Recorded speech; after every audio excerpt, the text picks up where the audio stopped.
Wel, yr adnod dwi wedi dewis yw Rhufeiniaid 5 adnod 8, ond dangosodd Duw i ni gymaint mae'n ein caru ni trwy'r Meseia farw droson ni pan roedden ni'n dal i bechu yn ei erbyn. Un o'n hoff adnodau yn y Beibl ydy honna, oherwydd mae'n dechrau gyda Duw yn dangos, yn cyflwyno ei gariad i ni.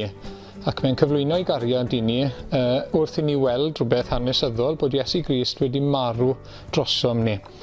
Ond bod wedi marw drosom ni, nid fel damwain, ond mae'r Beibl yn dweud bod e'n rhywbeth bwriadol, bod wedi trefnu ymhell ymlaen llaw, bod wedi addo ymhell ymlaen llaw, wedi meddwl am y peth, wedi bod yn benderfynol o rhoi ei fab i farw drosom ni.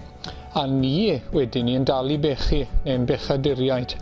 A hynny'n golygu bod ni ddim yn ddigon da, bod ni'n methu'r safon ger bron Duw. Ac fel arfer, pan mae rhywbeth yn methu'r safon, mae'n cael ei daflu bant, ond mae e wedi'n caru ni.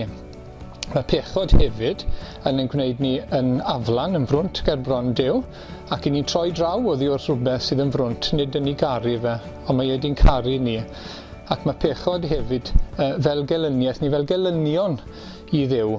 Ac fel arfer, rydyn ni eisiau lladd a difa ein gelynion, ond mae e wedi'n caru ni. Ac dyma yr cariad sy'n ein llorio ni, llorio fi beth bynnag, pan dwi'n meddwl mai fel hyn mae Duw yn fy ngharu i.